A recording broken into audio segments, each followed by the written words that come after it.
Well, hello everybody. So I've got a decent amount of emails asking for a little bit of help on the homework, along with I've seen some posts on Piazza. Most emails and posts have seemed to be on the same topic, so I thought I'd go over it real quick for everybody. So I'll first just start by using a libname to make sure all of my class data sets, I can use that instead of using infile, even though you guys know how to do both, but we know that libname has the advantages of not having to use the input line and inputting every single thing. And now we have our data set, which we know is in our class data sets, which I'm going to label as class. So I'll have our data, and I'll label it temp. Now, you guys will need to follow the rules on the homework, but this is just an example and just showing possible ways to do this. So set class dot, and now I need to type in the name, and then I will have a all passengers, all pass is equal to the sum. And now I want to look at what is the database. So we were told in our example that our database is our total amount of passengers that are on the plane is our F class, B class, and E class. So I will sum those together. So we know there's two ways to do a sum, as in the first video. We could either use the sum function, or we can use the plus sign to do it. But in this case, only one will work. So it's F class,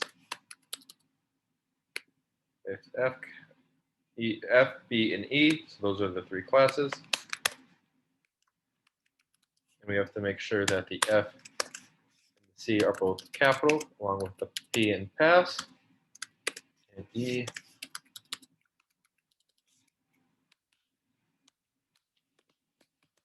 Now, some of you may ask why I did not use the plus sign here instead, and why do I have to use this sum function here?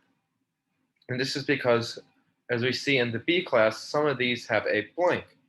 And if they have a blank, remember, if we're using our plus sign, it'll turn out strange. So if you're confused on that, go back to the first section video. What I posted earlier this week, and that'll show you exactly why we have to do it this way if you're confused. But now we'll have this new thing called all pass. And we see for all pass, for all of the passengers, we see that there can be multiple for any date. We see we have 2 for the 1st, 2 for the 2nd of December, but we have many for the 13th and only 1 on the 15th. So we have to figure a way so that even though we have all of these together, we want to know how we can get all of our dates together. So I want to first sort by our date. Even though our date looks to be sorted, I'm going to double check. So I'll use a proc sort. And our data, I'm labeling it as temp. Of course, you guys label it as you feel fit. So now I am sorting the data by our date just to make sure our date are all in order. And as we see, it doesn't look like anything has changed, but just in case, I want to make sure that, because I'm sure you guys are now going to know what I'm going to do next. I'll be using a proc means. So now that I have sorted everything, I can now use this proc means statement just because we know all the dates are sorted in the right way. So I will be using class date by our variable, which will be all pass, because we want to see all of our passengers on a given date. So variable is all the passengers on a given date, which is our variable, and we want to use it by our date. So you may say, why am I not using by here? I could use by here, but we'll see the difference when I run the two. So if I run it with date, we see all of these, and right now we just have our normals. So this will give us everything by the date. So this isn't giving us the sum, it'll give us our maximum, the minimum, and the mean, but I want to know the sum. I'm going to use our sum here, and now I'll get the sum feature.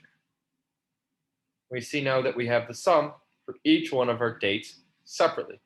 But since it's all separately, it's not really that useful.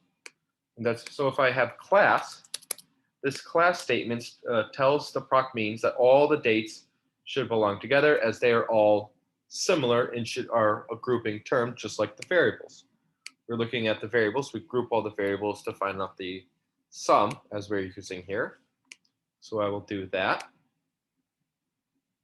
And now we see the amount of observations, the date, and the sum of the amount, all the passengers that were on the plane, let's say, for that day. So we see on the first, we have 354 passengers that showed up, but on the 7th, we only had 142. Now this isn't all of the passengers that could possibly show up. This is just the passengers that did show up. So we know that there could be more passengers that could have shown up on the first day, but this is just what has shown up. And to figure out what would it be the total capacity, so that would be total passenger capacity, would be the total amount able to be on the plane for that day. So that, I believe, is the next step you guys need to take, is figuring out the total amount of passengers that you want. So you could possibly add that to this table. And then you're going to need to change a little bit more information and manipulate that table in order to get exactly what the last few remaining questions are asking. So if you have any more questions, please email me and I'll be happy to answer.